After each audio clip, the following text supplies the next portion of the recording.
Chapter 3 My Father Finds the Island. Could be a little preview.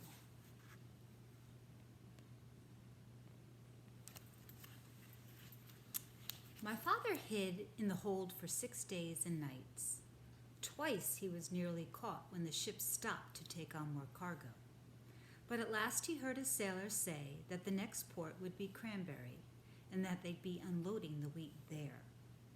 My father knew that the sailors would send him home if they caught him, so he looked in his knapsack and took out a rubber band and the empty grain bag with the label saying Cranberry. At the last moment, my father got inside the bag, knapsack and all, folded the top of the bag inside, and put the rubber band around the top.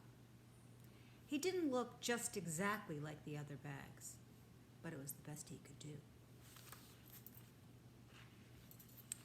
Soon the sailors came to unload. They lowered a big net into the hold and began moving the bags of wheat. Suddenly, one sailor yelled, "Great Scott! This is the queerest bag of wheat I've ever seen! It's all lumpy like. But the label says it's to go to Cranberry." The other sailors looked at the bag too, and my father, who was in the bag, of course, tried even harder to look like a bag of wheat. Then another sailor felt the bag, and he just happened to get hold of my father's elbow. "I know what this is," he said. "This is a bag of dried corn on the cob." And he dumped my father into the big net along with the bags of wheat. This all happened in the late afternoon, so late that the merchant in Cranberry, who had ordered the wheat, didn't count his bags until the next morning. He was a very punctual man and never late for dinner.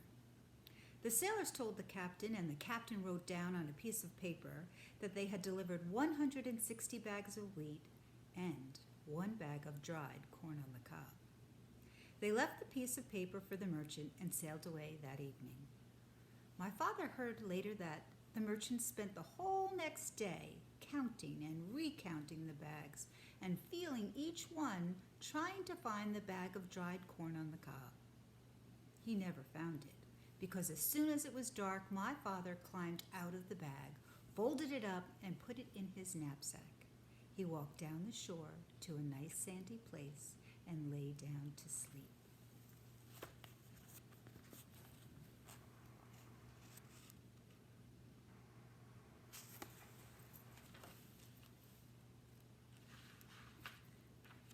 My father was very hungry when he woke up the next morning.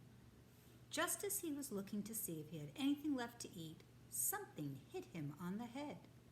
It was a tangerine. He had been sleeping right under a tree full of big, fat tangerines. And then he remembered that this was the island of Tangerina. Tangerine trees grow wild everywhere. My father picked as many as he had room for, which was 31, and started off to find Wild Island. He walked and walked and walked along the shore, looking for the rocks that joined the two islands. He walked all day, and once when he met a fisherman and asked him about Wild Island, the fisherman began to shake and couldn't talk for a long while. It scared him that much, just thinking about it. Finally, he said, "Many people have tried to explore Wild Island, but not one has come back alive. We think they were eaten by the wild animals." This didn't bother my father. He kept walking and slept on the beach again that night.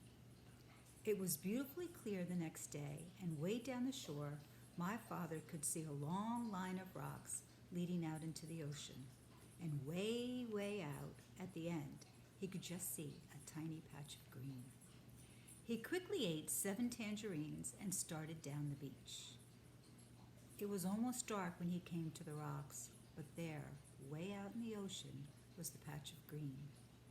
He sat down and rested a while, remembering that the cat had said, "If you can, go out to the island at night, because then the wild animals won't see you coming along the rocks, and you can hide when you get there." So my father picked 7 more tangerines, put on his black rubber boots, and waited for dark. It was a very black night, and my father could hardly see the rocks ahead of him. Sometimes they were quite high, and sometimes the waves almost covered them, and they were slippery and hard to walk on. Sometimes the rocks were far apart, and my father had to get a running start and leap from one to the next. After a while, he began to hear a rumbling noise. It grew louder and louder as he got nearer to the island. At last it seemed as if he was right on top of the noise, and he was.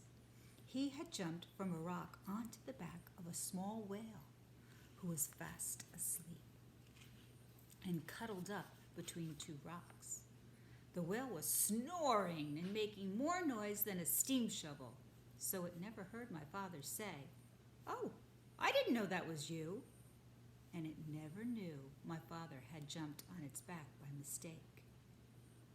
For 7 more hours, my father climbed and slipped and leapt from rock to rock, but while it was still dark, he finally reached the very last rock and stepped off onto Wild Island. I'll show you the picture.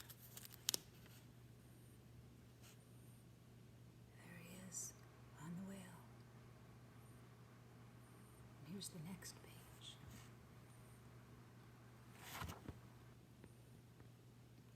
That's better.